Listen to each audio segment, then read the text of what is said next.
What's going on, guys? ChaseWins.com, Venture Sports Consulting. Happy hump day, everyone. Happy Wednesday. And sorry I didn't do a video past couple of days, but all my clients knew that I wasn't. I was traveling again all of Monday and most of today. I didn't get back until, I say most of today. It's already Wednesday. It's 1 a.m. But anyways, traveling Monday, Tuesday, still business as normal. Just didn't have the time to do videos, obviously, but that happens from time to time, as I say, and so we need to do a recap of a couple of days. And then I had a couple of people ask me that are interested in getting Patrick's Nascar, which I sent them the recap, but I'll go ahead and do it on video too, just so in case anybody else was out there wondering. So we need to do a NASCAR recap for Sunday, Monday's full recap, and then Tuesday's full recap, and then we'll get you on a free play for Wednesday. And then, yeah, so last week, as always, fantastic week, a ton of profit, didn't have a single losing day. The closest thing we had to it was last Monday. We had two plays, we went 1-1. So other than that, we dropped a hair bit of juice. Winning day Tuesday, Wednesday, Thursday. Friday was a huge day, 4-0. Some people even got 5-0 if they didn't mark their pitchers. Saturday, winning day. Sunday was a split day in the normal sports, had a big profitable horse racing card, and then obviously a big NASCAR winning card. So what it is. So hopefully all you guys that have been on the fence about it are starting to kind of trickle through. And if you're still on the fence, you're just wasting time. With each day that you wait, with each week that you wait, you're just leaving money on the table. It's up to you. Any client of mine will ever tell you, I don't beg for sales. I don't ask for sales. If I don't sell anything ever again, it doesn't change the way my business runs.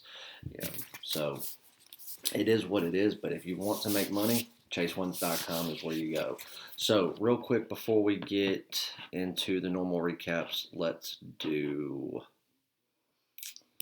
the NASCAR recap. So NASCAR, this past Sunday, the Go Bowling 235 road course. You don't see a lot of those, but 3 head-to-head picks is what Patrick had. The first one was Clint Boyer versus Alex Bowman. His pick was Clint Boyer to come in ahead at minus 145. That one was a nice winner there. Then he had Chase Elliott versus Joey Logano. Chase Elliott was his pick there, a nice easy winner. Then Chase Elliott versus Ryan Blaney. Chose Elliott there. And a lot of times what my clients can figure out, and I've noticed it, that usually, even though you can't just go out there and just target one driver on a NASCAR card, you've got to hedge at some point to, ensure that you turn profit and that you set yourself up for consistent wins and big money throughout the season. But you can always tell who his favorite driver of the day is, like who he is expecting to pull this race out. It's usually who he's picked to win multiple head-to-heads, who he's got at the top of his list for the race winner, who he's putting the most money on, things like that. So obviously Chase Elliott was a dead giveaway. He's done that a few times with Denny Hamlin. How he did with Chase Elliott at Bristol, who had the race won. But nevertheless, 3-0 sweep of the board there. And then he had Chase Elliott at 5-1 odds, plus 500 to outright win the race.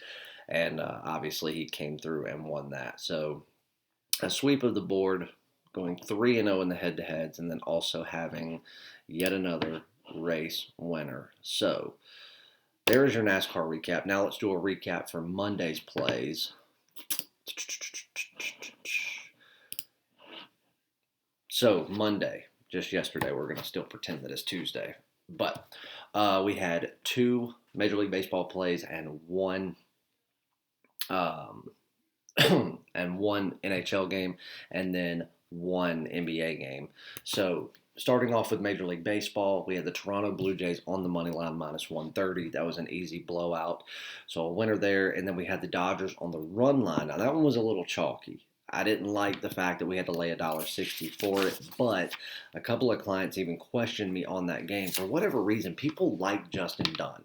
I don't get it. There is no stat you're going to throw at me or that you should ever read to go, Justin Dunn is somebody I want to put my money on.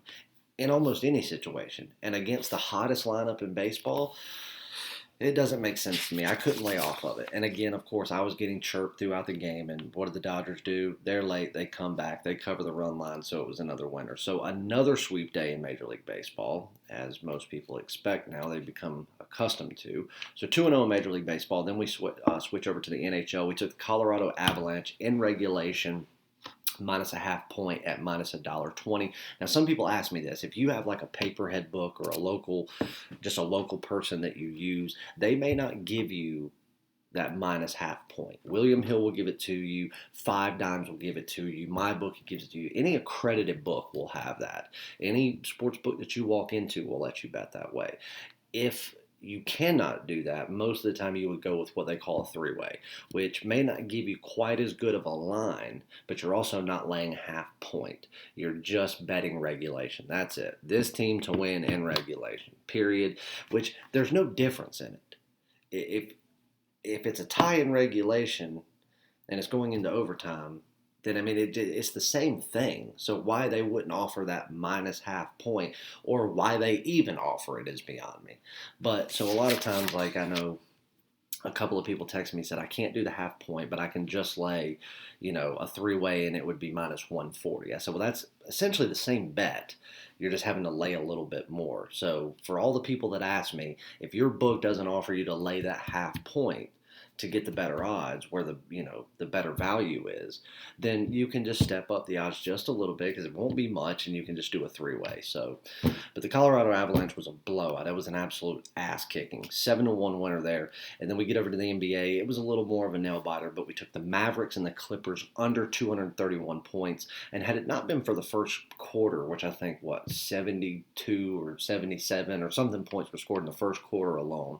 So of course, all of the negative people out there that that only, they're just pessimistic about everything, text, email, everything. Oh my God, this game's over already. And I'm like, game just started. I don't care if there's 100 points in the first quarter. Look at all the games so far in this bubble where you think a game's going to go, under by 30 points, and 80 points get scored in the fourth quarter. It happens. What happens in the first quarter does not depict what is going to happen for the rest of the game. Just as the first, quarter, or, just as what goes on through the first three doesn't mean it's what's going to happen in the fourth. Things change. There is no defense most of the time. This new age of NBA, you don't know what these superstars are going to do night in and night out. But anyway, it was a close one.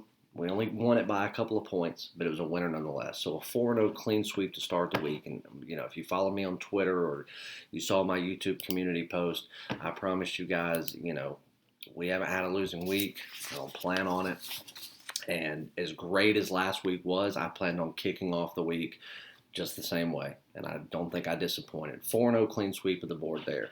Then we get into Tuesday, and, well, let's just say it was a lot of the same. So throughout Tuesday, there was some really, really good action across the board in all sports. But we had 3 plays. We laid off of the NBA. We had 3 plays in Major League Baseball. We backed the Toronto Blue Jays again at minus $1.30 with Nate Pearson and Wade LeBlanc on the mound for Baltimore.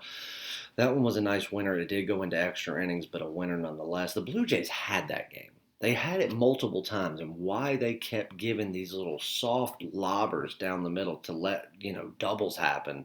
You let a team that essentially couldn't get out of their own way in this game just keep coming back and making a game of it. But a winner nonetheless. We have the Chicago White Sox on the money line there with Dylan Cease and Turek Skubal on the mound. That one was an easy winner there. The White Sox blew them out. And then we had the Cleveland Indians on the run line at minus $1.15. And again, they kind of did the same thing. I mean, Pittsburgh committed 4 errors in this game. 3 errors were committed by the 7th inning. This game should have been over by the 4th inning. But Cleveland was just really complacent at the plate. They weren't swinging the bat aggressively whatsoever. They were kind of just watching pitches fly by them. And Pittsburgh got smart on them. They were like, look, these dudes aren't swinging. Throw it down the middle. And until they start swinging, we'll start clocking strikeouts. They did. Then they started throwing low into the ground, so they were generating a lot of ground balls. So they did their thing. And then when they wanted to start swinging, they take a 3-1 lead. They had one off inning where they allowed Pittsburgh to come back and tie it up. But then, of course, they shot one bomb, 3-run bomb out of there, and they ended up winning by 3. So another win there. So a 3-0 clean sweep of the board in Major League Baseball yet again. And then we get into the NHL where we actually had a top play tonight. The Las Vegas Golden Knights, again, minus a half point in regulation at minus $1.20 for our top play. And that was a fantastic game. I mean, unreal. The one thing that I didn't like about it is one thing we'll talk about in a second when I give you a free play. But nevertheless, they won 4-3 in regulation. I mean, great game.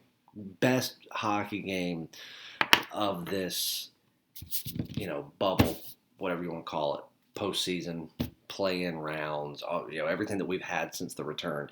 That was the best hockey game that I've seen thus far. So another 4-0 clean sweep with a top play winner on Tuesday. So that's 2 4-0 sweeps back-to-back days, 8-0 sweep to start the week, with a top play winner. So if you are not on a package, I can't stress enough. Stop sitting on the sideline. Stop saying, oh, well, if this or if that. Stop making excuses. Either make money or don't. And if you don't want to, that's fine. Just watch, get the free play videos. Hell, they're winning it, at almost a 90% clip since the return. So that's fine. But don't send me 100 emails talking about woulda, coulda, shoulda, or if I do this, I might do this, or, if all the stars align and I see a shooting star, tomorrow night, I'll sign up. I don't need to see all that. And you don't need to waste your time doing it. Sign up and make money. Use the free plays, or do both, or do neither. It's up to you. But, if you want to make money, chasewins.com. $50 will get you 3 days. Better bang for your buck, get 7 days for $100. You're essentially getting, if you bought 2 3-day packages, you'd spend $100.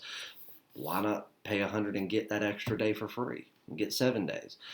You can get a month pass. You can get a full season. You can get a 1-year all-access pass that includes not only daily top plays and premium, but games of the week, month, and year. And I'll tell you this, there are 3 games that are circled. And I'm not even going to tell you what day it might be on, because then I know that 150 people will be texting this phone first thing in the morning.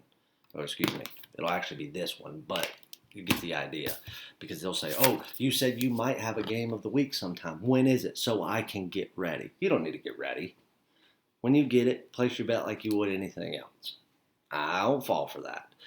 But there are 3 games circled, and every single one of them are this week. Now, I know that it's going to be a good chance that none of them make the cut because of how strict I am on these games.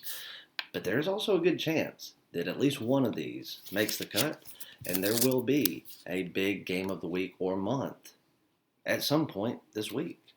So again, and you know who you are, don't text me and go, hey, heard you might have a game of the week. When is it so I can get ready?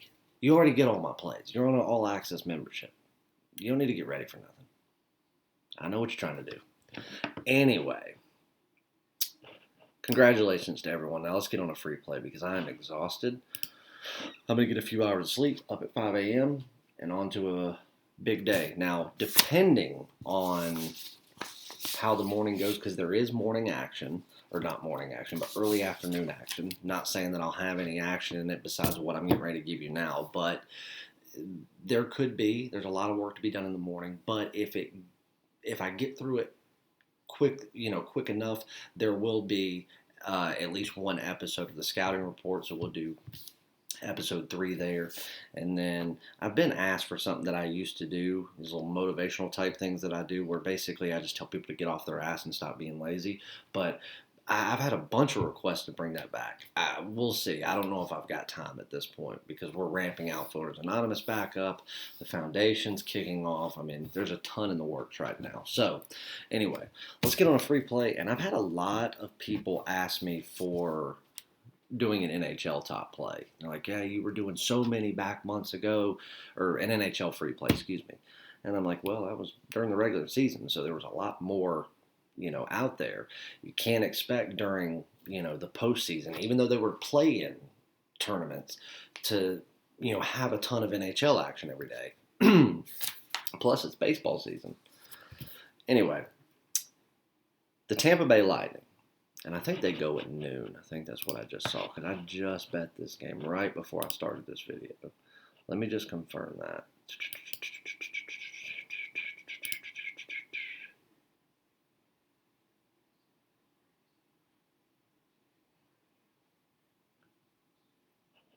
Where'd it go? Yep. 12 o'clock tomorrow. Taking on the Columbus Blue Jackets. Now, here's what I'll say. What I was getting into, what I didn't like about the Golden Knights during this game is they are a very fast team.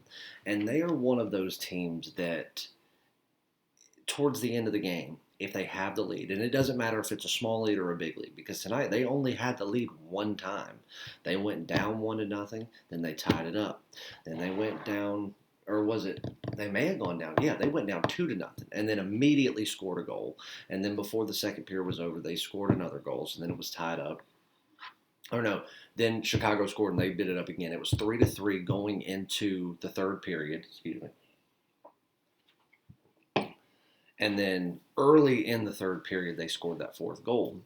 But in the last 3 or 4 minutes, they got complacent offensively. They weren't aggressive. They weren't skating as fast, which is what they're known for. They are a very fast, very aggressive offensive team. They're good defensively, but that's not – the Vegas is not known for its defense. They are fast, and they are aggressive offensively. They attack the net. That's why you saw – I mean, tonight there was one point where it was like 28 shots on goal to 9 shots on goal.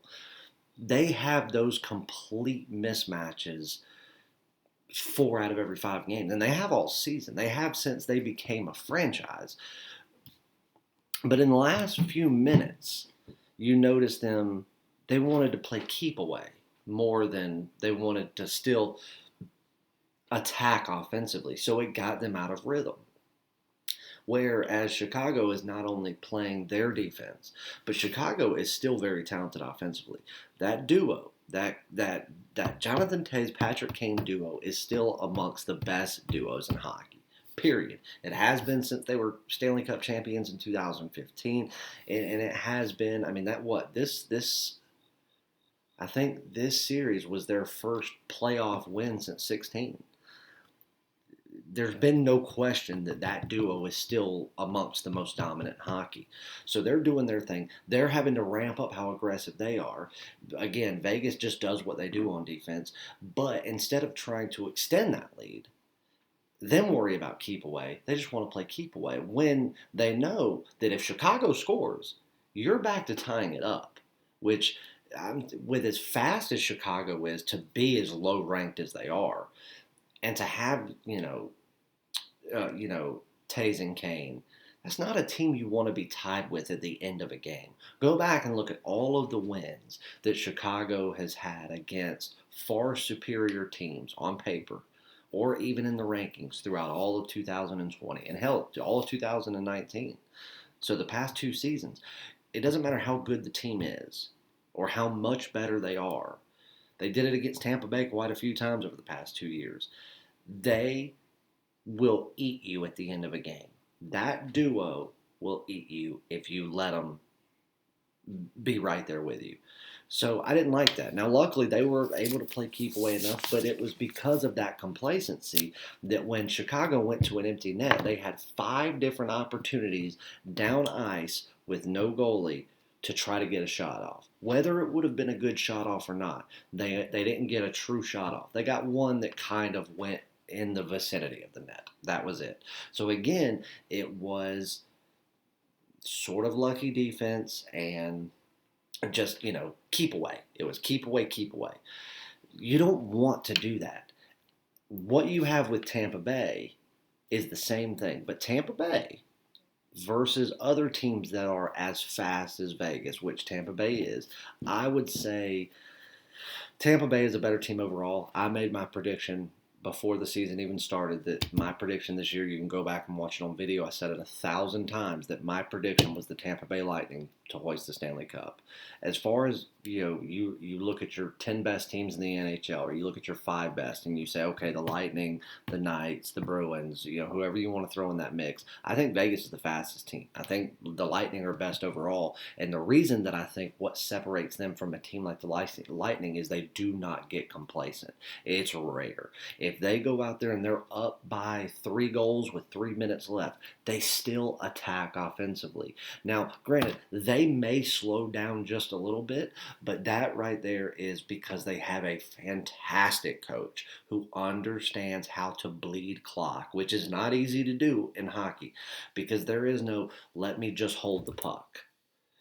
At any given time, somebody could be attacking you and scoring. It's the beauty about the sport. Tampa Bay, they know how to bleed clock, but that again, that's kudos to their manager because none of these players without him would do it. They are fast the entire time from start to finish, and they're aggressive offensively, and they're a good defensive team. But if it wasn't for their offense, nobody would even mention this team, let alone would they be in talks of the best team in hockey. Columbus, on the other hand, is not a very good offensive team. They're smart. They know how to set themselves up. They know how to create plays. They're just not very good offensively. But when they create plays and someone overlooks them, they'll destroy you. But one thing that they are is a fantastic defensive team. Truth be told, Columbus, in my eyes, is a top 3 defensive hockey team. I didn't say hockey team, period. I don't even think they breach the top 10. But defensively, if that's all we're talking about, they're one of the best. And here's the problem. When you go in and you play a team like a Tampa Bay in this opening round, they know all they have is Tampa Bay completely being mistake prone the entire game or series, or their defense has to win it for them. They have to prevent shots, and they have to catch a team off guard and always be set up for that goal. That is what Columbus did in the last time they won. When they won, what was it? They were up. Tampa Bay was up 1-0 or 2-0, whatever, and Columbus came back and won one. Exactly what Vegas did in this game tonight, where they got completely complacent at the end and wanted to play keep away. That's what Tampa Bay did every time they scored a goal. Let's play keep away now. Let's not bleed clock. Let's burn it just by moving the puck around, playing keep away. And what did Columbus do? They came out there, they bit them, and they won. Tampa Bay comes back and they realize, oh shit, yeah, we can't do that anymore. That doesn't work. It hasn't worked. It didn't work last year where we got booted out, as early as we did. The few times this year where they've won against teams where you're like, wait a minute, what just happened? That exact MO right there. The way you saw Tampa Bay come out that last time and start playing that zigzag offense where they would change up defenders, change up how they do their blue line, that was their recipe to go out there and let Columbus have no answer. That's what they're going to go with in this game. If they don't, then they're going to give up another win, period. Columbus doesn't stand a chance to Tampa Bay when Tampa Bay is playing. Now, because of defense, because of how good defensively they are, I don't see Tampa Bay coming out and going up by 4 or 5 goals. I don't see it. And because of how good defensively they are, for a frustration level, and they set themselves up so good for created plays, drawn out, diagrammed plays that they will put on paper and then go execute, I see Columbus scoring. I see this game potentially even being close through the first 2 periods. But I think that speed catches up to Columbus, where I think Tampa Bay can create a little separation, and then the only thing they have to do is not get complacent. No keep away. You can play keep away, but when you get in front of the net, don't play keep away. Keep attacking the net until the final buzzer sounds. And if you do so, I believe that not only Tampa Bay wins, but I think they win by multiple goals. But truth be told, what was the puck line on this one? Because it's minus 175 on the money line, which is too high. Puck line is plus 155, so great value on the puck line. But because Columbus knows how to beat this team and what it takes, I'm not going to lay a puck and a half. I'm just not going to do it. It would be different if we were talking about game one, where these teams are like, okay, I have to figure out both teams' offensive MO here, or excuse me, postseason MO here. No, I'm not going to do it, even though I don't think that it would be a bad idea to sprinkle some on that just because it is great value at plus $1.55. Where I see the most value in not having to have your team win by 2 goals is we'll do the same thing. We're going to go in regulation minus a half goal, so that means there can't be any overtime. They have to win in the first 60 minutes. You're only laying $1.10, and I'm taking the Tampa Bay Lightning. That is your free premium play. That is already on the site posted. I also have 2 NBA plays already posted, as well as 1 NBA play, or excuse me, 1 MLB play. So all 3 of those plays are totals plays. We haven't lost a single MLB total all year. We're a clean 5-0 there. We haven't lost an MLB top play all year, which that totals play isn't a top play. It's a premium play. But there is another game that I'm looking at heavy in the MLB. But there's still a lot of information that's not out. There's not even a line on it yet, so nothing I can do with that there. That was going to end up being the free play, but because there's no line, I'm not going to take a chance in giving you a play and then the line be something outrageous. So there's a few games that I'm still looking at. So I plan on having more than just 1 MLB play, but we'll just see. But as of right now, there is a total of 4 plays already posted for Wednesday, 2 NBA, 1 MLB, 1 NHL, and there are more games that I'm looking at. So do not miss out. Sorry for the long video, guys, but had to get a bunch of information in. I love you guys. Go to chasewins.com, sign up, stop sitting on the sidelines. Seriously. Get with someone who's going to consistently make you money. We're not perfect. I'm going to lose some days. I'm going to lose some plays. But you can ask any one of my clients. You can go on here, look at all of them, follow me on Twitter. All of those are my clients. They will tell you. This isn't just something that we do here and there. It's consistent. So make sure you give it a chance. And I won't let you down, and I can promise you, you'll go from short-term to long-term package just like that, as long as you follow the information that I give you. And then also follow me on Twitter @PicksChase, because who knows, there may be another free play out there tomorrow, or if I don't have a chance to do a scouting report, I may throw a quick little minute or 2-minute video up on Twitter just to give out another free play or breakdown. So make sure that you go do that. If you have any questions, shoot me an email, chase@chasewins.com, and I will get back to you as quickly as I can. And I will see you guys back for Thursday. Tampa Bay Lightning minus a half goal in regulation. That is your free play for Wednesday. See you guys.